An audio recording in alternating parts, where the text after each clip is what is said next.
Siema, tu Wahacz.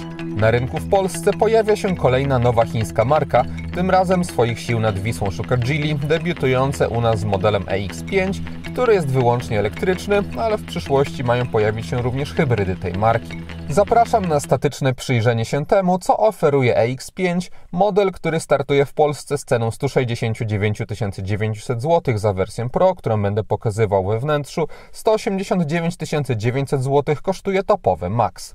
EX5 jest SUV-em mającym 460 cm długości i 190 cm szerokości. Wygląda on dosyć neutralnie zapływowymi liniami. Też ładnie moim zdaniem, ale trudno jest mówić tutaj o jakimś bardziej wyróżniającym się stylu nadwozia.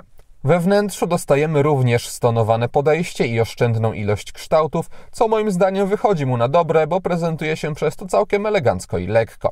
Też co istotne, dostajemy tutaj naprawdę dobrą jakość materiałów, nie ma jakichś połyskujących czarnych powierzchni, a występują tworzywa o ciekawszych i bardziej wyszukanych fakturach. Fajnie prezentują się głośniki, które nawet w bazowej odmianie są wysunięte z deski rozdzielczej. Ogólnie wrażenia estetyczne są bardzo pozytywne.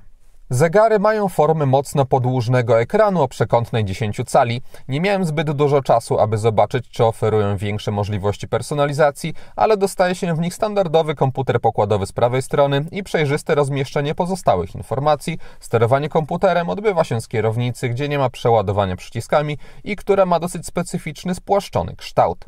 Centrum dowodzenia samochodem jest ogromny wyświetlacz 15,6 cala, gdzie nie udało mi się jakoś łatwo, na przykład typowo przytrzymując dłużej palec, wyciągnąć żadnych widgetów na ekran domowy, można tylko zmieniać tapety, a moduły odpalają się pełnoekranowo, co może być marnotrawstwem potencjału. W przyszłości będzie można to rozwiązać poprzez połączenie Android Auto czy Apple CarPlay. Przy obecnym oprogramowaniu dostaje się tylko fatalny Carbit Link, po prostu klonujący obraz telefonu i wymagający na przykład ciągle włączonego w nim ekranu. Poza tym system działa ok, mamy dobrą szybkość i reakcję na dotyk, jak również rozbudowane ustawienia, gdzie można dostrajać wiele rzeczy związanych z działaniem samochodu. Wraz z aktualizacjami pojawić ma się też język polski interfejsu. W ekranie ukryty jest także niestety w większości panel klimatyzacji, tylko kilkoma funkcjami sterować można fizycznie, ale zmiana siły nawiewu czy temperatury możliwa jest z belki na dole wyświetlacza. Przez ciągłą obecność w tym samym miejscu powinno dać się z tym żyć.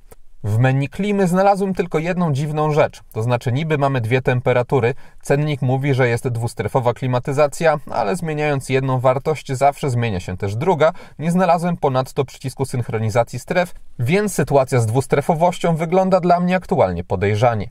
Za to żadnych wątpliwości nie mam w przypadku kamer, bo zawsze dostaje się system 360 stopni oferujący naprawdę dobrą jakość i różne widoki, czy to 2D czy 3D. Na tak dużym ekranie ich użyteczność jest jeszcze większa, są również czujniki parkowania przód-tył. Na tylnej kanapie miejsca jest naprawdę dużo. Gdy miałem ustawiony fotel z przodu mniej więcej pod siebie, to na nogi miałem jeszcze solidny zapas wolnej przestrzeni i to samo tyczyło się ilości miejsca nad głową. Mamy też tutaj specyficzny wzorek dywaników. Jeszcze się przyznam, z takim w autach nie spotkałem. Pytanie, jak będą wyglądać na przykład po sezonie zimowym. W każdym razie z tyłu może być tylko jeden dywanik, bo tunel środkowy nie jest wystający. Bagażnik samochodu ma 461 litrów pojemności z dużym otworem załadunkowym. Co nieoczywiste w świecie samochodów elektrycznych, w kufrze wygospodarowano głęboki schowek ukryty pod podłogą. Po złożeniu oparć w drugim rzędzie siedzeń maksymalne zdolności ładunkowe to 1877 litrów. Przejdźmy teraz do układu napędowego, który jest jeden. Geely EX5 nie miałem okazji jeździć, więc powiem tylko suche liczby.